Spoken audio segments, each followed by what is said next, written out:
Muito bom dia. Bom dia a todos. Aleluia. Deus é bom. Deus é bom.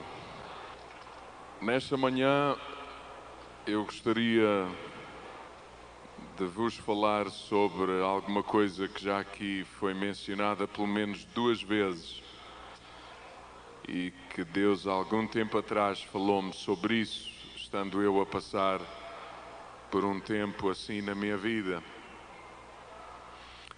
Nesta manhã eu queria vos falar sobre decepção. Vocês dizem assim, decepção? Alguém aqui sabe o que é decepção? Mas vocês sabem como? Porque leram num dicionário o que significa decepção? Alguém aqui já foi decepcionado? Vamos ver se os pastores também. Alguém aqui já foi decepcionado? Decepção. Sabe o que significa decepção? Ouça primeiro.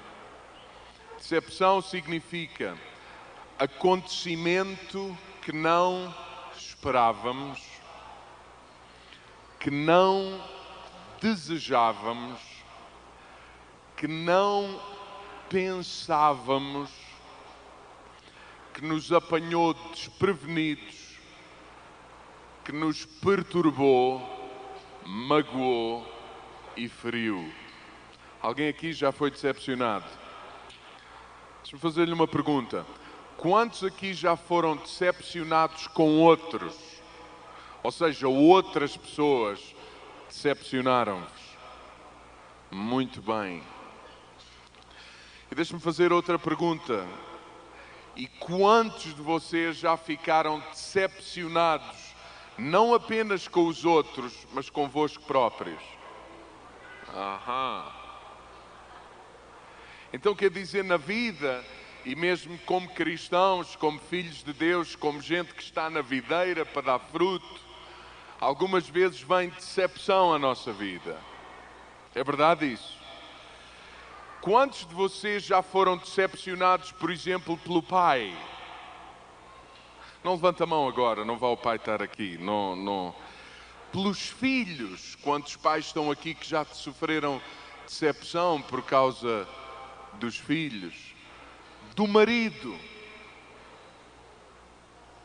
Das esposas? Agora os homens podem... Não podem nada levantar a mão. Todos nós, de uma maneira ou de outra, passamos por decepção.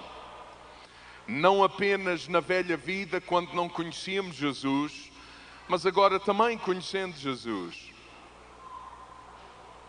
Alguns perguntarão por que razão nós estamos a falar disto nesta manhã. Espero que no fim você entenda por que razão vamos falar disto. Decepção tem sido alguma coisa que o diabo usa. É natural que venha até nós, mas o diabo sempre gosta de tirar partido disso para nos prejudicar, para nos perturbar e para tirar a nossa atenção daquilo que é o propósito de Deus para a nossa vida. Deixa-me fazer uma pergunta difícil de fazer e eu não quero agora que ninguém levante a mão de qualquer maneira. Pense. Não levanta a mão. Você já levantou a mão quando eu lhe perguntei quantos de vocês ficaram decepcionados com outros? E você levantou a mão. A seguir perguntámos quantos de vocês ficaram já decepcionados convosco próprios? Já aconteceu isso? Nós não esperávamos ter reagido assim. Não foi correto a maneira como falámos, como agimos, o que fizemos. E nós levantámos a mão e dissemos, sim, isso já aconteceu comigo também, muita vez. Deixa-me fazer uma pergunta difícil de perguntar. Quantos aqui já ficaram decepcionados com Deus? Não levanta a mão. Não seja também demasiado espiritual ao ponto de dizer Deus, não, com Deus nunca. Eu tenho que ser honesto com vocês. Tem alturas em que eu espero de Deus coisas que não acontecem como eu quero, como eu gostaria que acontecesse, não vem no tempo que eu desejaria. Eu estou-me a lembrar, por exemplo, ainda agora na nossa conferência em agosto, a conferência começava numa terça-feira ou numa quarta-feira, não tenho presente agora, e na véspera, um dos meus filhos, o mais pequeno, foi hospitalizado com meningite. Vocês usam a mesma palavra aqui, meningite. O meu coração batia rápido. Eu não esperava aquilo. Eu dizia, Deus, como é que isso é possível? Agora na conferência, a criança vai ter que ficar hospitalizada, a mãe vai ter que ir, eu vou ter que estar. Como?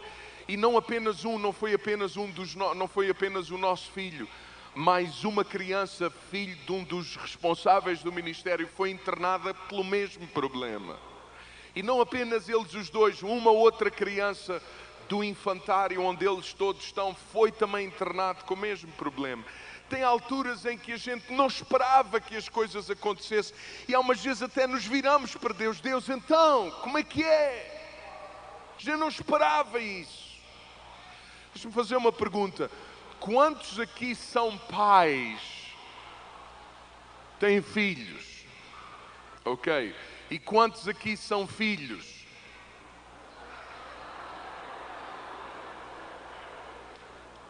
Ora bem, espero que você seja filho de alguém. É bom sinal. Amém? Ou então é anjo. Ou então é anjo. Deixa eu fazer uma pergunta. É ou não é verdade que nós, como pais, nem sempre damos aos nossos filhos o que eles querem, como querem e quando querem? É verdade isso? O que é que acontece quando isso acontece na vida dos filhos? Eles ficam decepcionados. É verdade isso? É verdade isso. Deixa-me fazer-lhe de novo a pergunta, mas não levanta a mão. Pelo menos para já. E decepcionados com Deus, já ficámos algumas vezes. Deixa-me ser honesto. Sempre Deus termina as coisas da melhor maneira. Sempre. Deus, quando está no controle de todas as coisas e da nossa vida, de uma maneira ou de outra, quando nós esperamos nele, descansamos nele, confiamos nele, as coisas sempre terminam da melhor maneira. Mas até que terminem da melhor maneira, há sempre ali um tempo de decepção. Nós não esperávamos isso. Você sabe uma coisa? Nós ficamos decepcionados com as pessoas que mais amamos.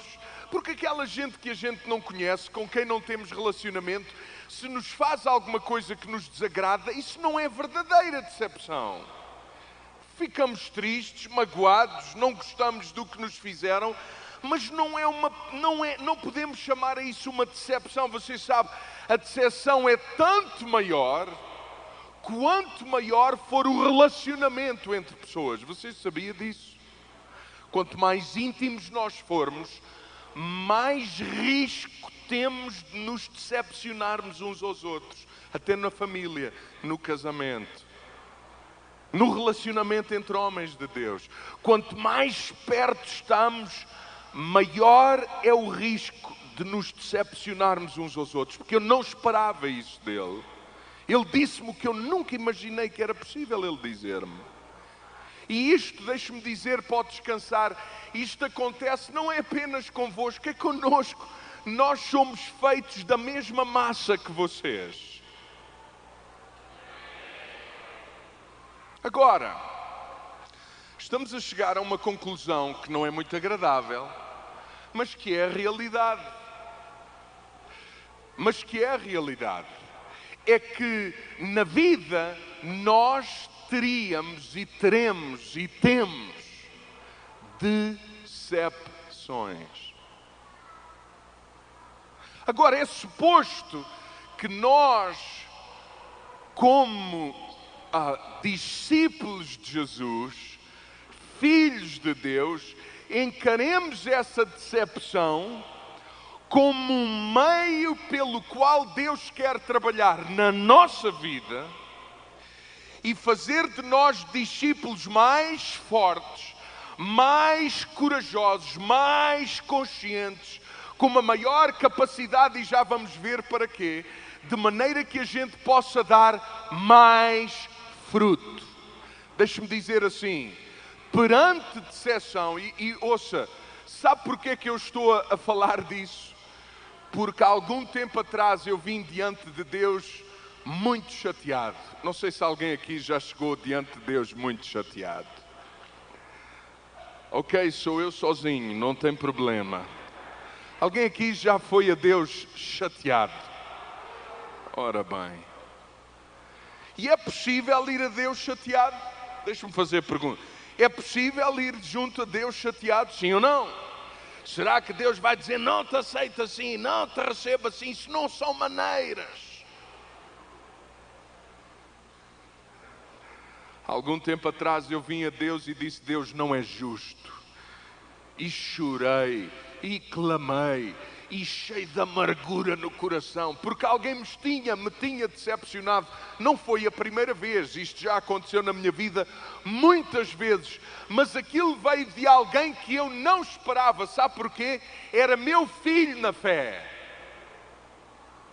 Foi alguém a quem eu dei muito, a quem eu perdoei muito, a quem eu investi muito, em quem eu dei muito, a quem eu ensinei muito, a quem eu dei oportunidades como nunca dei a ninguém.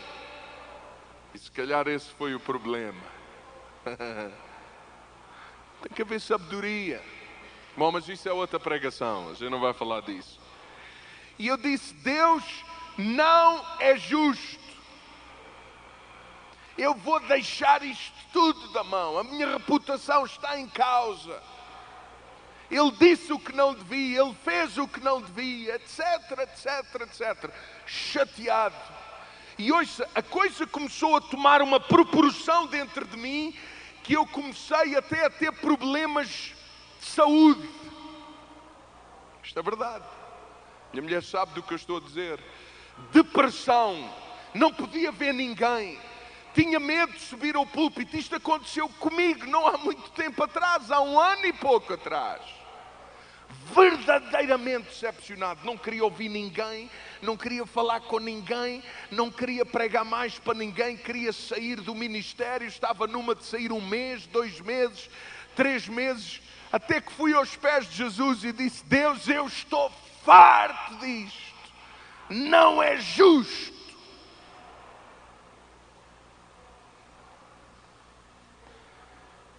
Você sabe, nem sempre Deus passa a mão pelo lombo. Vocês têm essa expressão aqui? Nem sempre Deus passa a mão na cabeça e diz, coitadinho de ti, aleluia. Olha, tens toda a razão, é assim mesmo. E, sim, ele é o culpado, tu és a vítima, sim. Ele não presta, tu és o maior. E algumas vezes a gente vem a Deus nessa. Senhor, olha, deixa-me fazer-lhe uma pergunta. Quantos de vocês já disseram, ninguém me entende? É disso que eu estou a falar. Deus, ninguém me entende. E não, nem Deus, é isso mesmo. E a gente vai a Deus nessa, Senhor, nem tu me percebes. Tu sabes lá o que eu estou a sentir. Qual amém? Não é amém nada. Deus sabe todas as coisas. Deus compreende-nos. E eu fui a Deus. Mas olha, tem que ser honesto também. Eu fui a Deus, mas não foi uma vez, foi muitas vezes. Mas como a minha expectativa de receber de Deus era a minha maneira, saí de lá na mesma. Deus não me percebe. Não estou a perceber. Nem Deus me percebe, nem eu percebo nada disto já. Deus não me entende. Nem eu entendo nada disto já. Alguém aqui já passou por isso? Líderes de células, vocês já passaram por isso?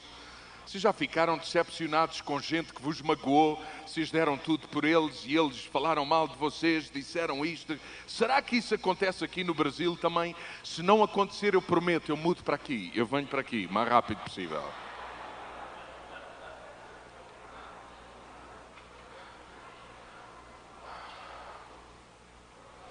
Eu fui a Deus e Deus levou-me a entender de uma forma não fácil. Olha, mas deixa-me fazer uma pergunta.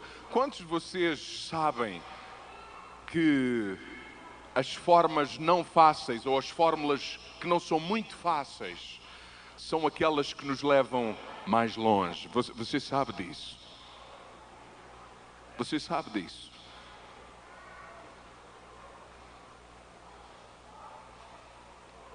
Você sabe, quando um Mercedes custa X mil dólares e um Fiat custa X centenas de dólares, provavelmente o preço, a razão por que o preço é mais alto é porque o Mercedes é melhor do que o Fiat. Não é apenas uma questão de negócio, é porque o preço é maior, porque a qualidade é melhor. Dura mais, permanece mais, é mais duro, é mais firme, é mais seguro. Você percebe isso? Na vida cristã é assim também, muita vez. Claro, ouça, esta é outra coisa. Ninguém gosta por passar por tempos difíceis. Alguém gosta? Ninguém gosta. E olha, eu descobri que também não é preciso orar para que tempos difíceis venham. Eles venham mesmo sem que tu ores. É ponto assente. Não é preciso ter fé. Sim, eu creio que tempos difíceis vão vir. Aleluia. Não é preciso isso. Vai vir naturalmente. Decepções com pessoas, conosco, com os amigos, com as pessoas que amamos, até algumas vezes com Deus, porque não estamos a perceber porque é que está a acontecer. Deus, porquê que é isto? O que é que se passa com isto?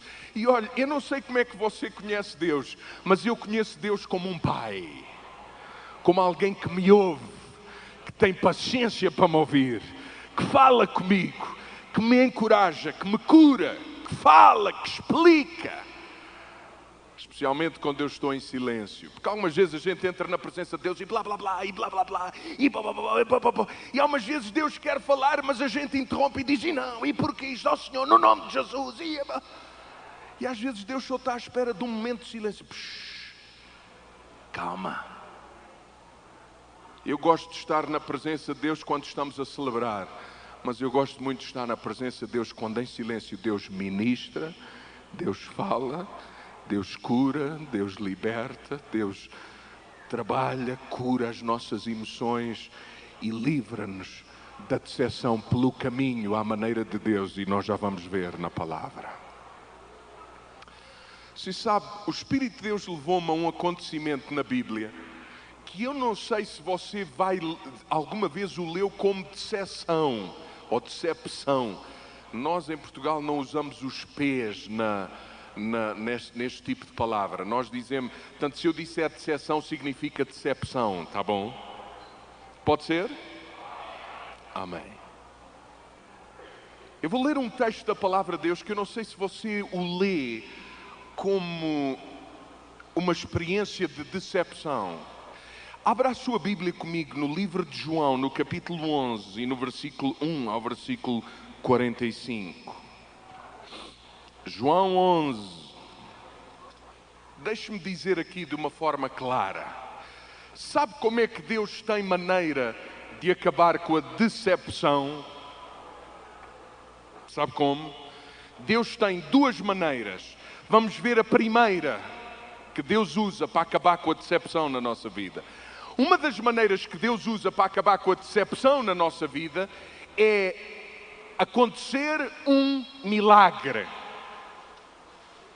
Por exemplo, ainda ontem eu orava por uma mulher que o marido a deixou. Eu faço ideia e sei do que isso significa, porque eu lido com muita gente que tem esse sentido de abandono e de desprezo e de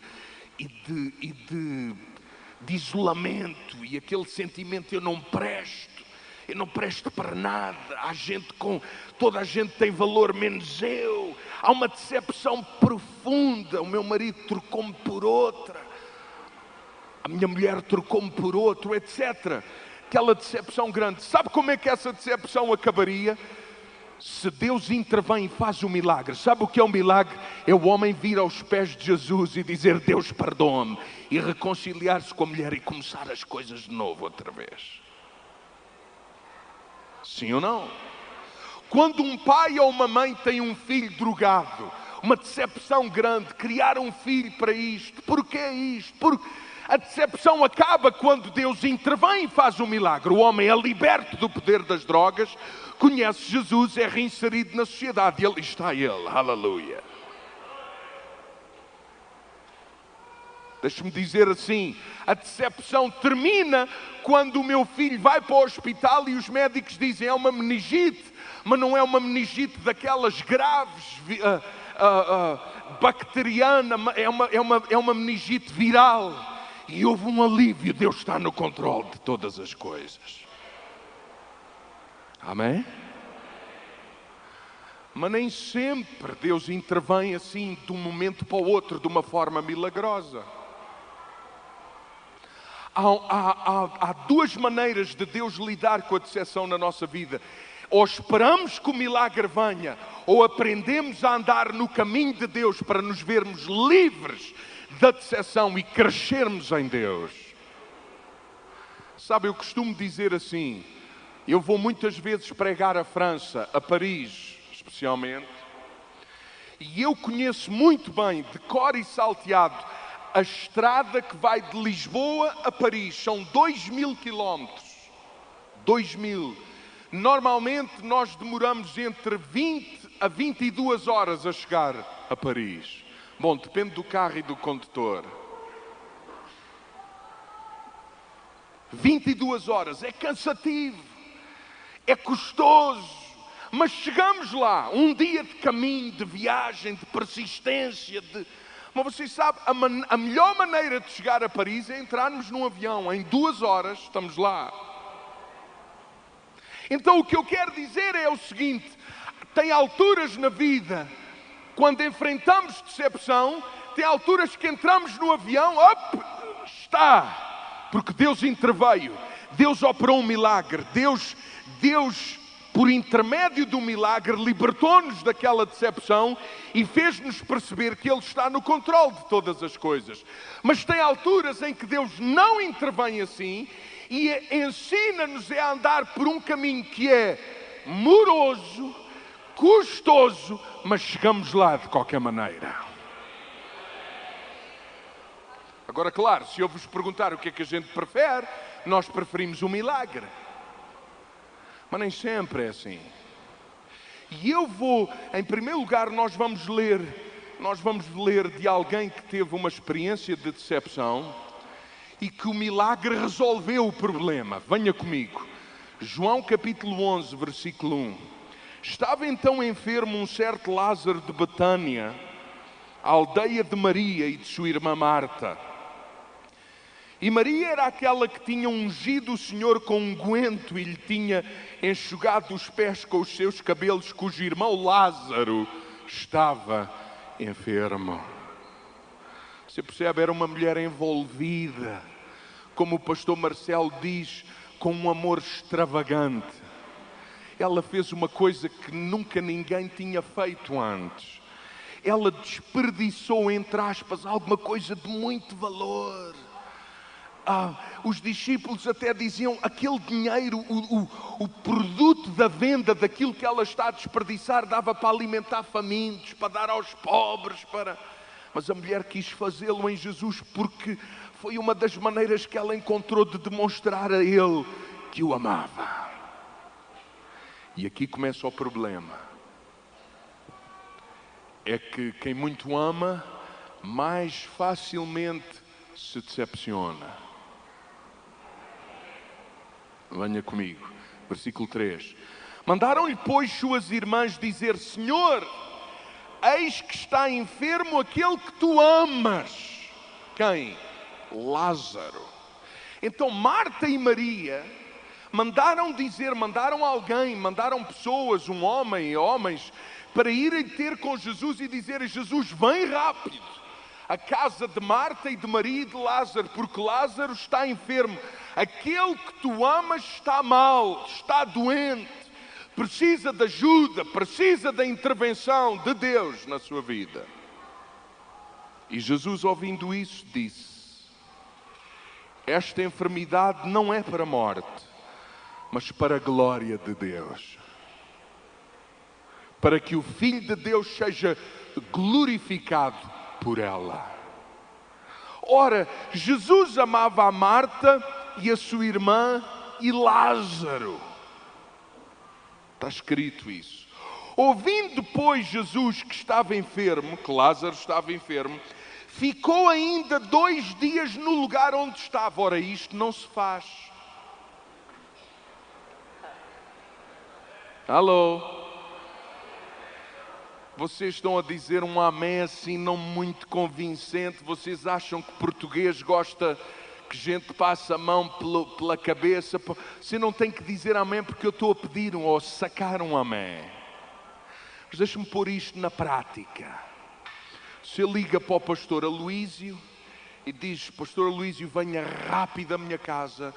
O meu irmão, ou o meu filho, ou o meu marido, ou a minha mulher está gravemente doente, venha a casa, unja-o, por favor, rápido, eu não sei quanto tempo ele vai demorar. E o pastor Aloísio ficava 2 dias sem dizer nada. Amém?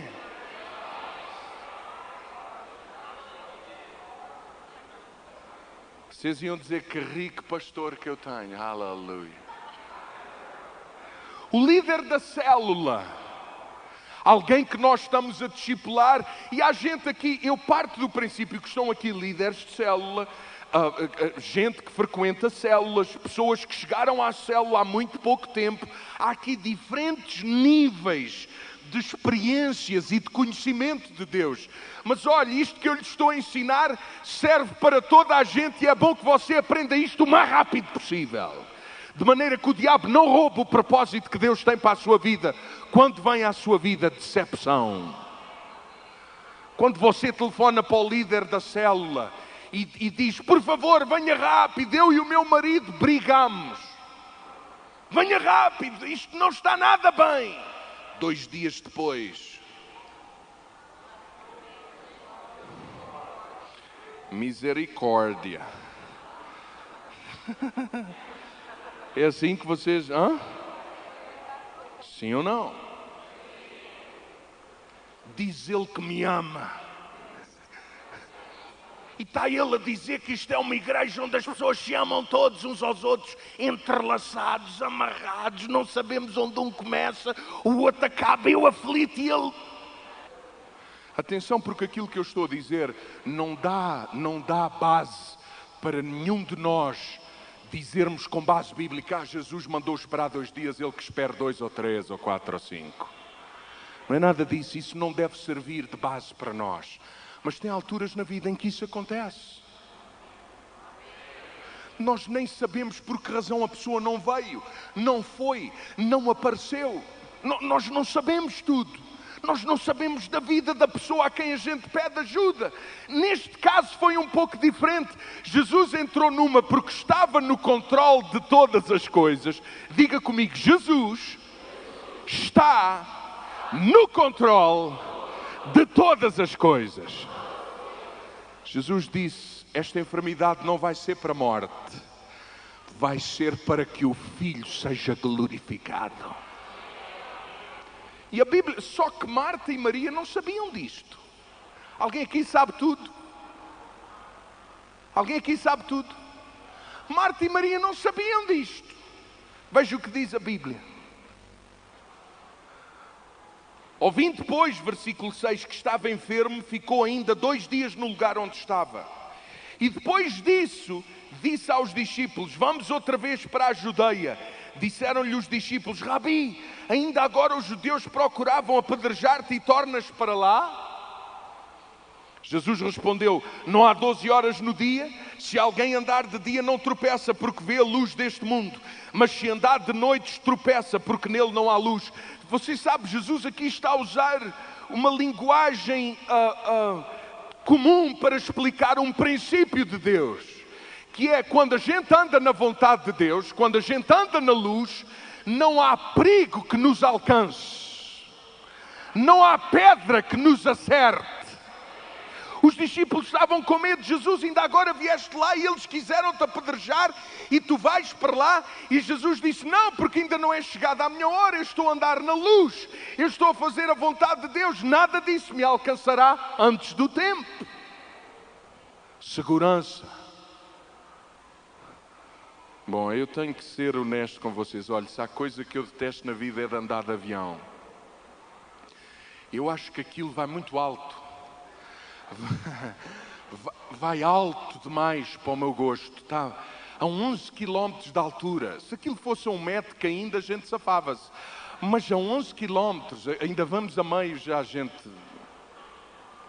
E eu estou sempre naquela: Senhor, que os anjos aguentem as asas aí com fartura. Estou sendo honesto com vocês.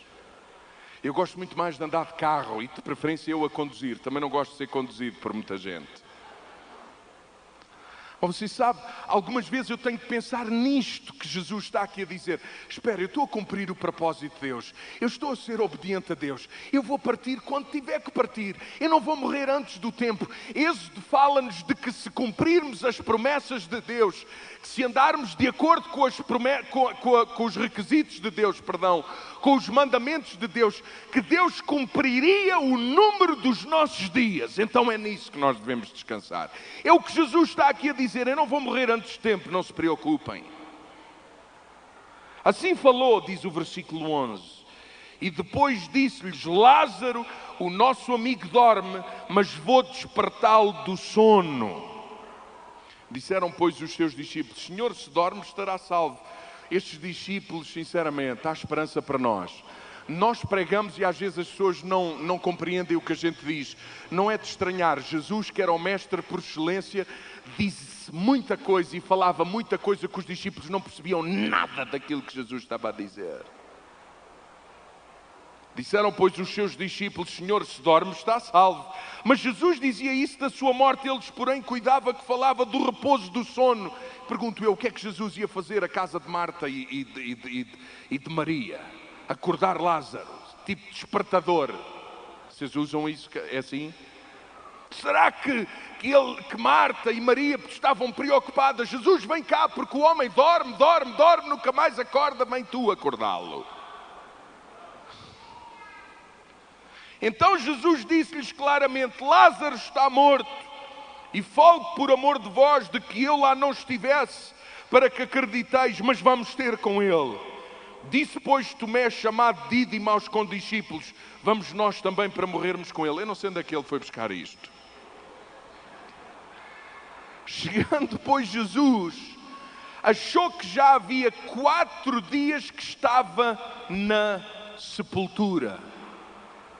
Ele demorou 2 dias sem fazer nada, sem agir, sem dizer alguma coisa. E quando se decidiu por ir à casa de Marta e Maria, demorou 2 dias para percorrer 3 quilómetros. Porque a Bíblia diz: ora, Betânia distava de Jerusalém quase 15 estádios. Sabe o que isto significa? 3 quilómetros, 2 dias para resolver ir e 2 dias para lá chegar. O que é que vocês acham disto? Isso não se faz. E diz Ele que nos ama, e diz Ele que cuida de nós, e diz Ele que isto, e diz Ele que aquilo. Veja o que aconteceu. E muitos dos judeus tinham ido consolar a Marta e a Maria acerca de seu irmão. Você sabe, deixe-me dizer-lhe assim, rapidamente, quando nós estamos decepcionados, não é o conforto dos irmãos que resolve a decepção. É a intervenção de Deus que resolve a decepção. Sabe porquê que estamos a dizer isso? Diz que uma multidão de de judeus tinham ido consolar a Marta e a Maria acerca do seu irmão. Vamos ver se com o consolo se resolveu a decepção. E deixe-me dizer-lhe, irmão, tem alturas na igreja, e ouça, nós estamos a falar, e eu gosto dessa visão, de uma igreja de pessoas em que agimos, interagimos, estamos juntos, a liderança com eles, os grupos. Essa gente, não há grande diferença entre quem está cá em cima e quem está aí em baixo. Relacionamento, conhecermos o cheiro uns dos outros, estarmos perto uns dos outros. Conforto é importante na casa do Senhor, mas confronto também é muito importante. Chamarmos as coisas pelo nome. Fazer discípulos tem muito a ver com isso. Entre nós, homens de Deus, o seu problema é este. O teu irmão, toma atenção, é assim que deve ser. Cuidado com esta área da vida, cuidado com aquela, este é o remédio. Estamos prontos, eu quero orar, eu quero ajudar. Alô, você está a ouvir aquilo que estou a dizer? Confronto é fundamental para que você cresça, sabe? Nenhum de nós gosta de ser confrontado, mas é o confronto que produz a consciência da nossa situação, e se estamos numa boa atitude, nós dizemos: eu quero ajuda, eu quero sair disto, eu não quero ser assim todo o tempo, nem toda a vida. Mas quando nós estamos decepcionados, o conforto, não resolve a situação. Só Deus pode resolver. Ou nós, andando no processo à maneira de Deus, podemos lidar seriamente com decepção. Você sabe outra coisa? Quando nós estamos decepcionados, perdemos a capacidade de ouvir, de ver e de crer. Sabia disso? Quando há decepção na nossa vida, nós não conseguimos ouvir ninguém, nós não conseguimos ver Deus nem solução em nada. Nós até perdemos a capacidade de crer que é possível a situação mudar. Isto não vai mudar, isto é sempre a mesma coisa. Estou farto disto. E alguém vem e diz: não é assim. Qual não é assim? Você não sabe do que eu estou a falar. Você não passou por isso. Perdemos a capacidade de ouvir, de ver as coisas de maneira diferente e até de crer que é possível mudar. É por isso que o conforto não resolve. A coisa tem que ser mais fundo, tem que ser mais ao âmago da questão. Os judeus lá estavam para consolar Marta e Maria acerca de seu irmão. Ouvindo depois Marta que Jesus vinha, finalmente Jesus veio. Marta estava a chorar a morte do irmão e finalmente Jesus veio 4 dias depois. E muitos dos judeus tinham ido consolar, e ouvindo Marta que Jesus vinha, saiu-lhe ao encontro. Maria, porém, ficou assentada em casa. Disse, pois, Marta a Jesus: Senhor, se tu estivesses aqui, meu irmão não teria morrido. Você vê que por trás das palavras desta mulher, de Marta, há decepção. Ela diz: Senhor, se tu tivesses vindo quando eu te chamei, o meu irmão não teria morrido. Eu diria a mesma coisa: Senhor, só agora é que tu chegaste. Se tu calhas a ter vindo mais cedo, o meu irmão não teria morrido. Veja o que Jesus disse. Veja o que ela diz ainda: mas também agora sei que tudo quanto pedirdes a Deus, Deus tu concederá. Sabe o que é que isto significa? Eu li isto muitas vezes como um sinal de fé, mas agora sei, Senhor, que tudo quanto pedires ao Pai, Deus tu concederá. Mas não era, isto era irónico por causa do que vem a seguir. Ela disse: mas agora também sei que tudo o que pedires ao Pai, Deus concede. Mas agora é tarde demais, porque tu devias ter vindo era alguns dias antes, não agora. Mas eu também sei que tu podes todas as coisas. Alguns de vocês estão a olhar para mim com cara de incrédulos, como se isto não fosse manifestação de fé, e não é. Vamos ler. Disse Jesus: teu irmão há de ressuscitar, Marta. Disse-lhe Marta: eu sei que há de ressuscitar, mas é na ressurreição do último dia. Alô? Pois, ele há de ressuscitar, muito obrigado. Mas não é agora. Eu queria ouvir ver agora. No último dia, muito obrigado. Isso toca-nos a todos. Amém? Você percebe o que ela está a dizer? Marta, teu irmão há de ressuscitar. Eu sei que há de ressuscitar na ressurreição do último dia. Disse-lhe Jesus: eu sou a ressurreição e a vida. Quem crê em mim, ainda que esteja morto, viverá. Aleluia. E todo aquele que vive e crê em mim nunca morrerá. Crês tu isso? Disse-lhe ela: sim, Senhor, creio que tu és o Cristo, o Filho de Deus que havia de vir ao mundo. Foi isto que Jesus lhe perguntou. Crês tu que eu sou o Cristo, aquele que deveria vir ao mundo? Foi isto que Jesus lhe perguntou? Não. Jesus disse: eu sou a ressurreição e a vida. Quem crê em mim, ainda que esteja morto, viverá.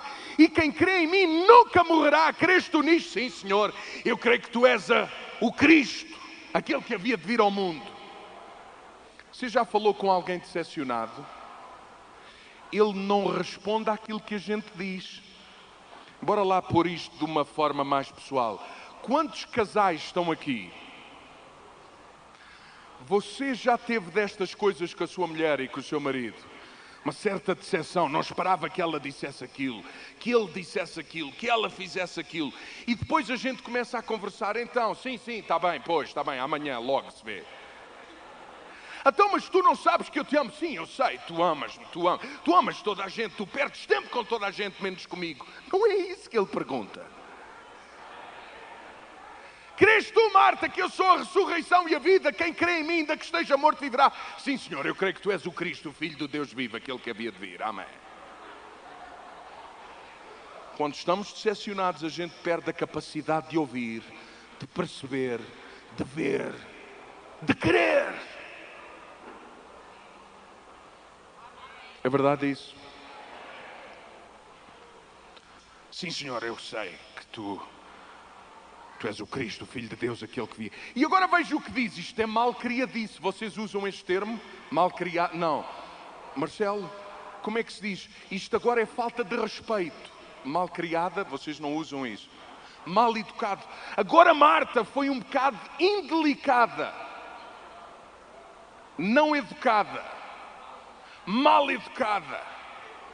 Indelicada com Jesus. Veja o que aconteceu. Disse-lhe ela: sim, Senhor, creio que tu és o Cristo, o Filho de Deus que havia de vir ao mundo. E dito isso, partiu e chamou em segredo a Maria, sua irmã, dizendo: o mestre está aqui, chama-te. Onde é que você viu Jesus chamar Maria? Onde é que você viu Jesus a dizer a Marta: Marta, vai lá chamar a tua mana?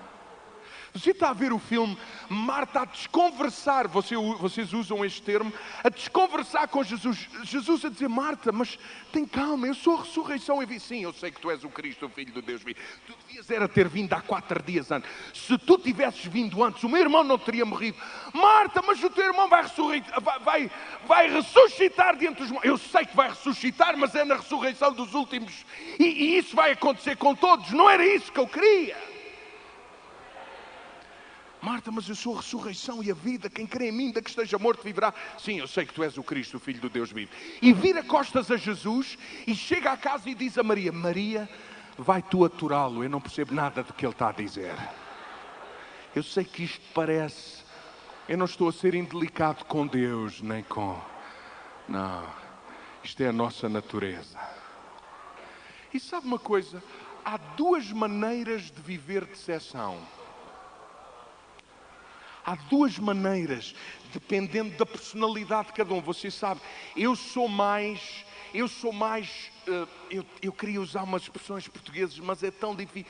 Eu sou mais expansivo, mando vir, explosivo. Quando estou decepcionado, à minha volta toda a gente sabe. Mas a gente, quando está decepcionada, sabe o que é que ele faz? Fecha-se no quarto. Não vai ter com ninguém, não fala com ninguém. Você está a ver, Jesus vem aí! Disseram a Marta e Maria. E Marta entrou no mar: vem, agora ele vai me ouvir, ele vai saber o que é que eu acho. Maria não, Maria ficou lá no seu canto em casa, sossegada, a roer-se toda, mas... Ouça, você não avalie segundo a aparência, porque há gente muito calada, mas que por dentro... Eu normalmente gosto mais de lidar com gente que demonstra fácil o que se passa. Porque assim eu preparo-me também. Amém, bora lá então. Marta sai do pé de Jesus, chega ao pé de Maria e diz: Maria, vai, o mestre chamou-te a ti. Eu não tenho paciência para isso.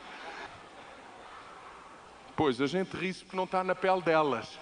Não é tão bom quando a gente passa por decepções e quando a gente... Pô, eu hoje estou a falar disto em Vitória porque Deus trabalhou profundamente na minha vida. Mas não foi sempre assim. A primeira vez que preguei isto ainda não estava a viver tudo. E foi num ato de fé. Deus falou-me, eu creio, é assim, e comecei a pregar assim para o meu pessoal. Algumas vezes a gente tem que pregar assim também. E não é hipocrisia a gente pregar o que ainda não está a conseguir viver tudo e totalmente. Pelo contrário, estamos a afirmar diante de Deus e dos demónios e perante o propósito que Deus tem para a nossa vida. A gente não vai desistir, a gente sabe o que quer, a gente sabe para onde vai. Nada nem ninguém nos vai roubar o plano e o propósito e o ministério e o sonho de Deus. Mas também não vamos ficar como as crianças amoados. A gente vai sair daquilo em vitória. Não porque somos especiais, mas porque o especial está conosco. Maria levantou-se e foi ter com Jesus. Veja a diferença aqui. Ela ouvindo isso, Maria ouvindo isso, levantou-se logo e foi ter com ele. E ainda Jesus não tinha chegado à aldeia, mas estava no lugar onde Marta o encontrar. Isto é tudo menos razoável. 4 dias, Marta vai ao encontro dele, a demonstrar pressa, vem rápido, já vieste tarde demais. E Jesus permanece no mesmo sítio até que Maria vem ao mesmo sítio, não houve progresso, nada aconteceu. Vendo depois os judeus que estavam com ela em casa e a consolavam, que Maria apressadamente se levantara e saíra, seguiram-na dizendo: vai ao sepulcro para chorar ali. Tendo depois Maria chegado onde Jesus estava e vendo, lançou-se aos seus pés, dizendo-lhe: Senhor, realmente se tu estivesses aqui, meu irmão não teria morrido. Você sabe, quando uma pessoa está decepcionada é um perigo. Porque normalmente gente decepcionada decepciona outros. É um vírus. Quando a gente tem alguém na equipa e não lida com a decepção que ele está a viver, com confronto, com amor, com respeito, mas com confronto, com chamar as coisas pelo nome, ensiná-los a passar por isso, é um problema, porque logo mais ele falou a outro, e você vai ver que era Marta, era Maria e eram os judeus, todos eles já diziam: pois, realmente já devia ter vindo há mais tempo. E o diabo muito gosta disto, quando encontra decepção na vida dos crentes, especialmente dos líderes, porque eu vou-lhe dizer, eu não acho estranho que alguém novo na fé, um bebê na fé, fique decepcionado, mas é estranho um líder ficar decepcionado e prostrado lá. É estranho. É da carne, mas de acordo com a palavra de Deus, não é o nosso caminho. Nós não fomos feitos para rastejar, nós fomos feitos para andar e marchar, de peito erguido e em vitória, sem ressentimentos. E a gente já lá vai. Jesus, pois, quando a viu chorar, e também chorando os judeus, você está a ver, Marta chorou, Maria chorou, já tudo chorava, isto é uma chatice. E realmente, Jesus, pois, quando o viu chorar e também chorando os judeus que com ela vinham, moveu-se muito em espírito e perturbou-se e disse: aonde o puseste? Disseram-lhe: Senhor, vem e vê. E Jesus chorou. Jesus chorou. Disseram, pois, os judeus: vede como o amava. E alguns deles disseram: não podia ele que abriu os olhos ao cego fazer também com que este não morresse? Você está a ver ali? Isto contagia-se. Isto pega-se. Olha, irmão, em certa medida eu acho bem, se você está decepcionado, esconda-se. Mas num lugar onde você lide com isso. Amém? E por favor, tenha a maturidade para não contagiar outros, para não contaminar outros. Vá ter com quem de direito para resolver as coisas. Não contagie as coisas, está bom? Algumas vezes no nosso ministério, agora não estou a falar das igrejas videira porque vocês são uma maravilha. Aqui não há problemas. E todo o povo de Deus diz... Mas olha, umas vezes lá no nosso ministério chegam ao pé de mim e dizem: João, isto está um ambiente horrível. Isto é só gente para desencorajar. Eu não estou nada encorajado, estou desanimado. E eu normalmente ouço falar, e mais, papá, para ele despejar o saco. Vocês usam essa expressão? E normalmente eu pergunto assim: então, mas quem é que fez isso? Foi fulano tal. Ah, foi só um. Foi. Mas nós somos centenas. Como é que só um perturba tanto, prejudica tanto? Você sabe, para sermos encorajados, todos não são demais. Mas para desencorajar, meio basta. Isto é tudo a mesma coisa. Tudo quem, irmão? Aquele irmão. Ah, então não é tudo. Pois realmente não é bem tudo, é um. Bora lá chamar a coisa pelo nome. Embora lá não permitir que o diabo entre e que provoque decepção, desespero, loucura. Posso ouvir o vosso amém? Eu não sei se para vocês é perigoso e é difícil estarem a ouvir a pregar com este cheiro a comida. Eu também já mordia qualquer coisa. Veja o que aconteceu. E alguns deles disseram: não podia ele que abriu os olhos ao cego fazer também com que este não morresse? Jesus, pois, movendo-se outra vez, muito em si mesmo, foi ao sepulcro. E era uma caverna e tinha uma pedra. Opa, isto é coisa que eu gostava de lá estar para ver, para participar. E isto vai acontecer na nossa geração ainda antes de Jesus vir. Nós vamos ver. Vocês sabem, há uma semana atrás, eu ainda nem falei disto à minha mulher. Há uma semana atrás, alguém morreu. Um rapaz que tinha estado no nosso programa morreu. Seropositivo, muito mal, parecia um bicho, um pau, horrível. A mãe dele estava no nosso programa e está ainda. Uma mulher de Deus, sim, ela era uma prostituta, uma drogada, uma bandida, mas hoje ama Jesus. Mas ama mesmo Jesus. Aquela mulher tem sofrido e tem... O filho dela morreu. Você imagina o peso, a decepção que aquela mãe estava a viver naquele dia do funeral. Foi ela que meteu o filho a consumir. Você...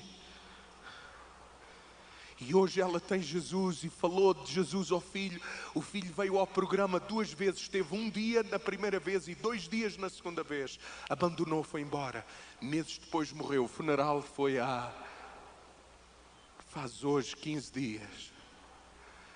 E eu estava, mas não era disso que eu quero falar. Ela ficou firme em Deus. Ela disse: irmão, eu não vou desistir. Mas eu tive que ministrar. Mas tu estás mal. Estou, porque fui eu que o pus na droga. Fui eu que fui a culpada disto tudo. Eu disse: filha, mas tu não tinhas visão, tu não tinhas conhecimento. Era a vida que tu tinhas, era a loucura, era a cegueira do diabo. Mas hoje sim, eu hoje falei-lhe de Jesus. Eu telefonava-lhe, eu escrevia-lhe, eu no fim de semana, quando ia à casa, falava-lhe de que Deus é a solução para ele, como estava a ser para mim. Mas ele nunca aceitou. Filha, tu fizeste a tua parte. Mas sabe o que é que aconteceu? A minha mulher não sabe. Quando nós estávamos no funeral, naquele dia, nós levámos os nossos filhos ao funeral. Porque tínhamos programado sair. Eu tinha vindo do estrangeiro numa viagem e eu tinha chegado na sexta-feira e era suposto tirar o sábado para mim e para a minha família. Porque é muito difícil para os filhos e para as mulheres. Bom, mas isso é outra pregação. Quando a gente está fora semanas, dias e eu determinei no sábado pelo menos vou tirar para eles, porque domingo tinha cultos, etc. E de repente toca o telefone na sexta-feira e diz: fulano tal morreu, e era suposto eu estar no funeral, por uma questão de princípio.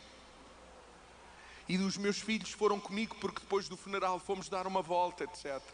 E um dos meus filhos chega ao pé de mim e diz: paizinho, não será que a gente podia orar para que este rapaz ressuscitasse?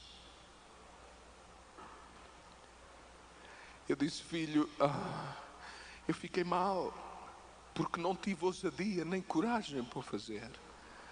Eu disse: filho, eu espero que na tua geração isso aconteça. Quando eu disse que gostava de lá estar, você imagina o que é virmos preparados para um funeral, tudo triste, a chorar, e de repente uma ressurreição. Aquele funeral vira festa, celebração, glória de Deus. Igreja, nós temos que ver isso nos dias que antecedem a vinda de Jesus. Curas, milagres, operação de maravilhas, o dom da fé em operação. Mas isso é outra pregação. Diz a Bíblia, Jesus, pois, movendo-se outra vez, versículo 38, muito em si mesmo foi ao sepulcro, e era uma caverna e tinha uma pedra posta sobre ela. Disse Jesus: tirai a pedra. Marta, irmã do defunto, disse-lhe: Senhor, vê lá, porque já cheira mal. Não havia fé aqui. É já de 4 dias. Disse-lhe Jesus: não te hei dito que se creres verás a glória de Deus? Irmão, mesmo no meio da decepção, crê em Deus, tu verás a glória. Dá uma chance a Deus para ver a sua glória. Milagre aconteceu. Diz a Bíblia: tiraram pois a pedra, e Jesus, levantando os olhos para o céu, disse: Pai, graças te dou por me haveres ouvido. Eu bem sei que sempre me ouves, mas eu disse isso por causa da multidão que está ao meu redor, para que creiam que tu me enviaste. E tendo dito isso, clamou com grande voz: Lázaro, sai para fora. E o defunto saiu, tendo as mãos e os pés ligados com faixas e o seu rosto envolto num lenço. Disse-lhe Jesus: desligai-o e deixai-o ir. Muitos, pois, de entre os judeus que tinham vindo a Maria e que tinham visto o que Jesus fizera, creram nele. Deixa-me fazer-lhe uma pergunta. O que é que você acha que aconteceu com a decepção depois de Lázaro sair lá do túmulo? O que é que você acha que aconteceu? Acabou. Eu estou a imaginar Marta agarrada a Jesus e a dizer: Jesus, perdoa a minha incredulidade. Obrigado pelo milagre, obrigado por ele estar de volta. Sabe o que é que aconteceu a seguir? Houve um banquete, uma festa. Venha rápido comigo a João no capítulo 12 e no versículo 1 e vamos ver se acabou ou não acabou a decepção. Foi, pois, Jesus 6 dias, versículo 1 do capítulo 12. Foi, pois, Jesus 6 dias antes da Páscoa a Betânia, aonde estava Lázaro que falecera e a quem ressuscitara dos mortos. Fizeram-lhe, pois, ali uma ceia, e veja agora o que a Bíblia diz: Marta servia. Se quer saber uma coisa, quem está decepcionado não serve, não é um servo. Mas não tenha dúvida. O que? Uma pessoa decepcionada com o coração para servir, perdeu. Mas é que perdeu mesmo. E eu digo-lhe, e é natural que seja assim. Se eu estou decepcionado com alguém, se eu não acredito em alguém, se eu estou magoado com alguém, eu não vou servir facilmente.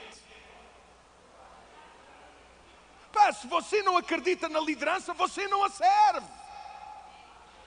A liderança tem que ser credível, para que as pessoas sirvam.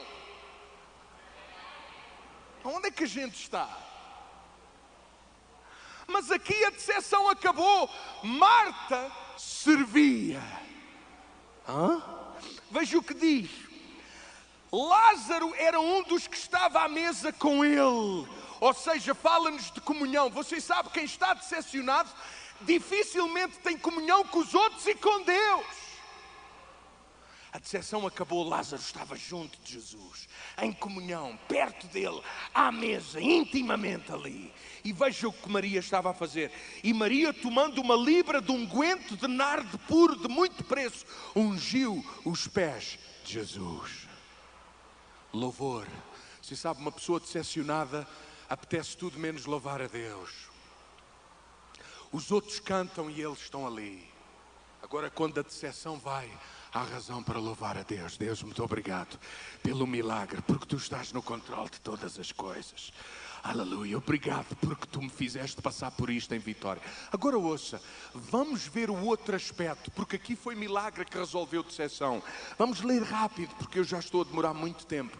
Venha comigo a Lucas no capítulo 17. E o resto fica para a próxima. Lucas 17. Milagre resolve a decepção, ou seja, a intervenção sobrenatural de Deus pode resolver decepção. Lucas 17, versículo 1 ao versículo 5. Veja o que disse Jesus. Disse Jesus aos seus discípulos. Alguém aqui é discípulo de Jesus? Amém. Então diz-nos Jesus, disse Jesus aos seus discípulos. Digam comigo, é impossível que não venham escândalos, mas ai daquele por quem vierem. O que é um escândalo? Quando é que uma pessoa fica escandalizada com a outra? Quando a outra faz alguma coisa que a gente não espera, que nos chocou, que nos magoou, que nos ofendeu. Por outras palavras, o que Jesus está a dizer é impossível que não venham decepções sobre vós. Isto também é promessa. Muito gostamos nós das promessas para isto, mas ouça, está lá também escrito, é impossível que não venha. Sabe o que é que significa? Pondo a coisa em português de outra maneira, é impossível que não venha, vai vir de certeza. Vai vir quer gostes, quer não gostes, quer queiras, quer não, quer mereças, quer não, quer esperes, quer não, quer sejas bonito, feio, gordo, magro, alto, pobre, rico, careca, cabeludo. É impossível que não venha decepções sobre ti. Quem é que disse isso? Jesus. Mas ai daquele por quem vier, e deixe-me pôr isto bem no contexto. Mas ai daquele por quem vierem, melhor lhe fora que lhe pusessem ao pescoço uma pedra de moinho e fosse lançado no mar do que fazer tropeçar um destes pequenos. Jesus aqui está a falar daqueles que são novos na fé. Nós não devemos ser motivo de tropeço para aqueles que estão a vir à igreja. Aos novos convertidos. Mas entre nós, gente com mais maturidade, uns mais, outros menos, isso também vai acontecer, vai haver decepções. E veja qual é o percurso, o remédio que Jesus dá aqui. Olhai por vós mesmos. Ou seja, olha por ti mesmo. Você sabe, isto foi o que Deus me disse. Deus e ele, e o outro, e aquele, e ele fez, e ele disse. E Deus disse, olha por ti mesmo.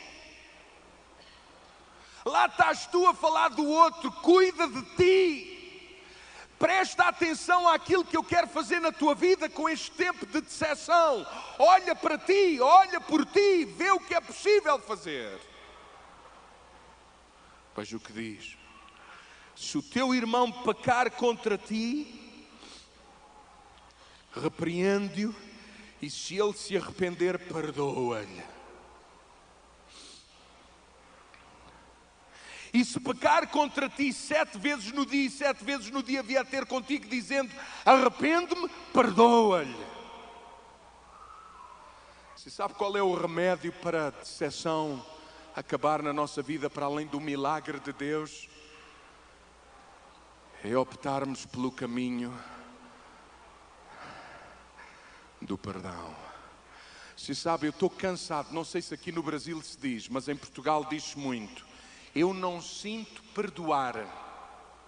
Aqui diz isso. Irmão, mas eu não sinto perdoar. Mas ouça, desde quando é que perdoar é um sentimento?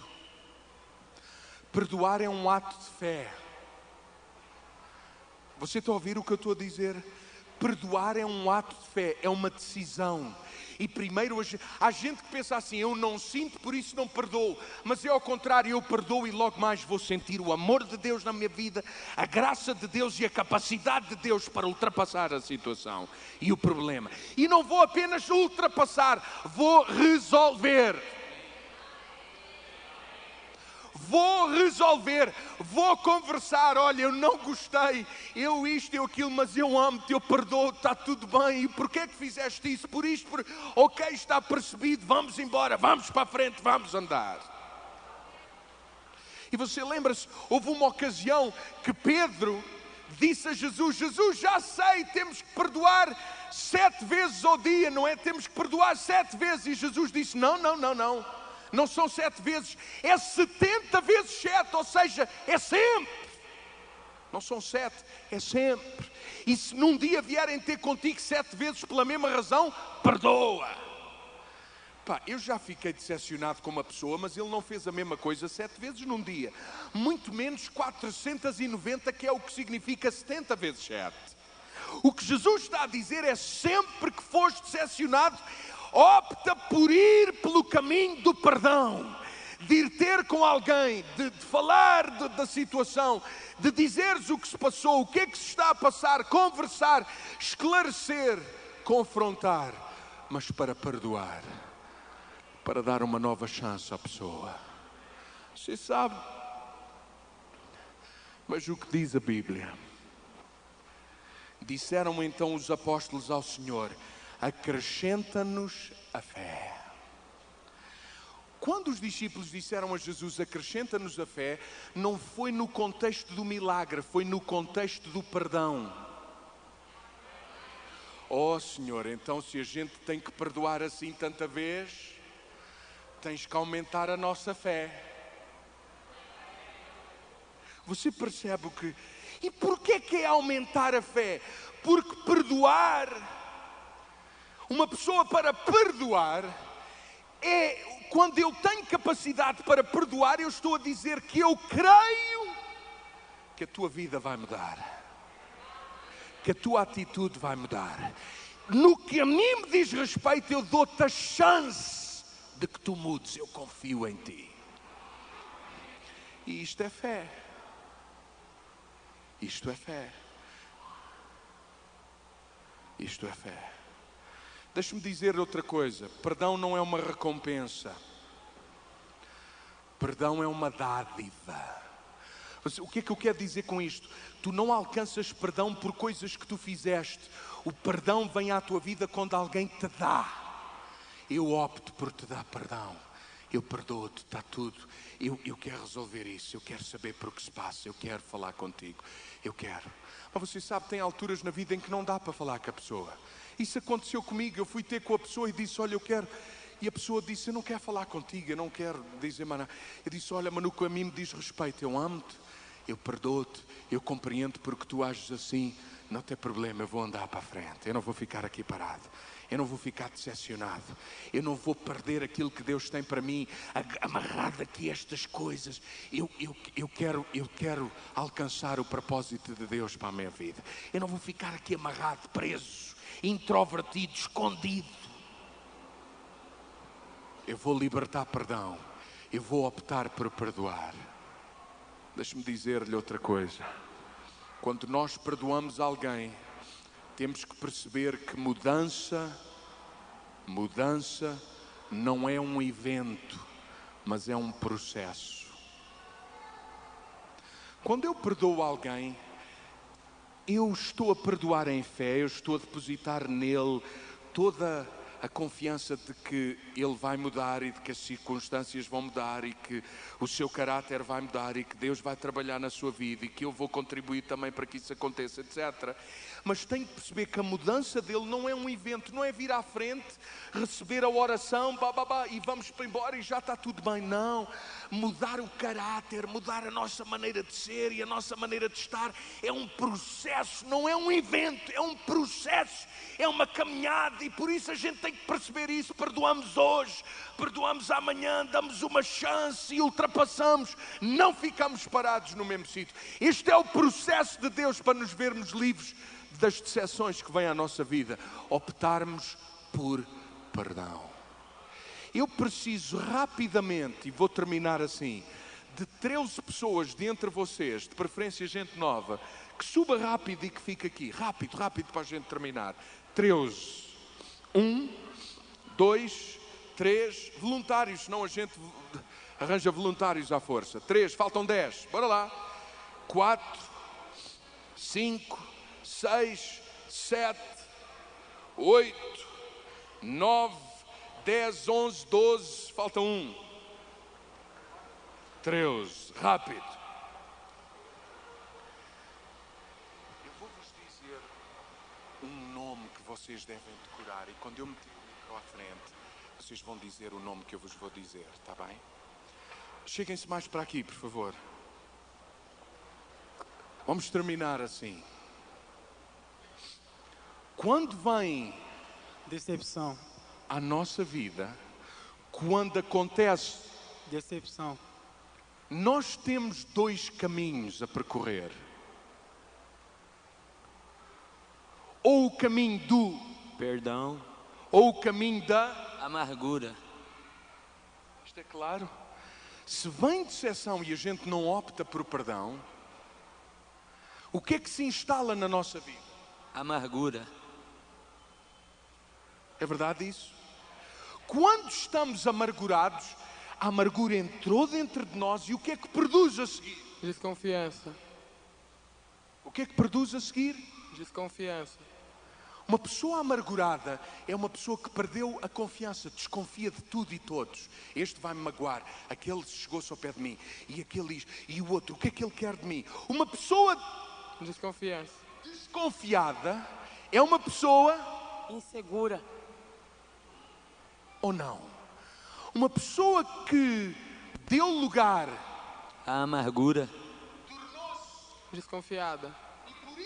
Insegura. Uma pessoa desconfiada não é uma pessoa segura. Uma pessoa insegura Fragilidade. torna-se frágil. Frágil a quê? Pecado. Um coração cheio de... Amargura. Desconfiado. Inseguro. Fragilidade. Pecado. peca mais fácil. E quem Peca. perde Perde o propósito. perde o propósito de Deus para a sua vida. Está claro isso? Percebe porque é que quando vem decepção à nossa vida, o diabo sempre lá está a ver se nos consegue agarrar lá no coração, porque ele sabe que no fim, porque o diabo também tem propósito, e o seu propósito é destruir, roubar, matar e destruir o quê? O propósito de Deus para a nossa vida.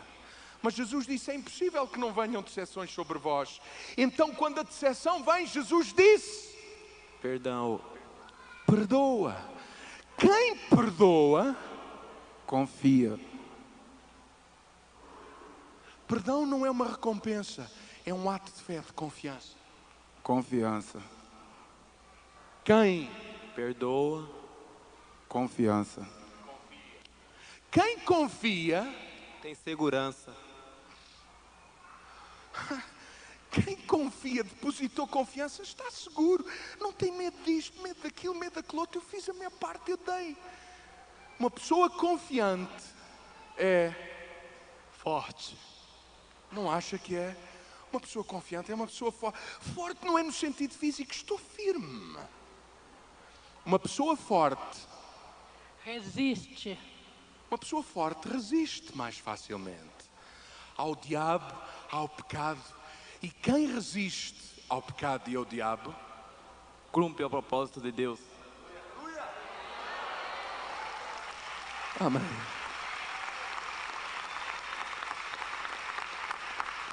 Vamos ficar de pé na presença de Deus.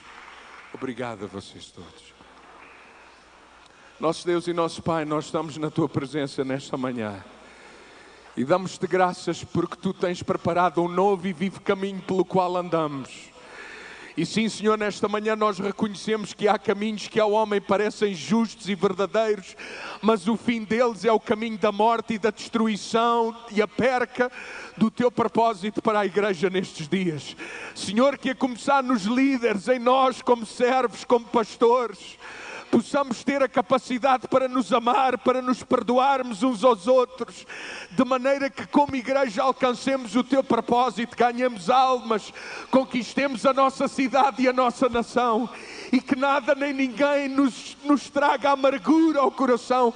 Nós paralisamos toda a ação do diabo e oramos para que neste lugar e de hoje em diante os teus filhos, estes homens e estas mulheres, estes jovens, sejam gente com maturidade, com capacidade para perdoar, para ir em frente, para dar chance, de maneira que eles se vejam a cumprir o teu propósito. Venha a nós o teu reino, seja feita em nós a tua vontade, ó Deus. E oramos também por intervenção milagrosa nas famílias, na saúde, nos relacionamentos. Senhor, intervém de uma forma milagrosa e que cada um de nós saiba o caminho por onde andar, o caminho por onde andar, no caminho para a vitória, para o sucesso, para o perdão que nos leva ao cumprimento do teu propósito para a nossa vida. Pai querido, no teu nome e para a tua glória, eu abençoo estes homens e estas mulheres e oro para que nada nem ninguém lhes roube o propósito, e que a graça de Deus se aperfeiçoe nas suas vidas, e que o amor de Deus corrobore os seus corações, e que o teu propósito se cumpra nesta cidade e neste país que se chama Brasil e na minha nação que se chama Portugal. Senhor, traz-nos maturidade, faz-nos ser homens e mulheres discípulos maduros, que andam, que avançam, que perdoam, que amam, que dão chance aos outros e que têm em mente cumprirem o teu propósito, no nome e para a glória de Jesus. Amém.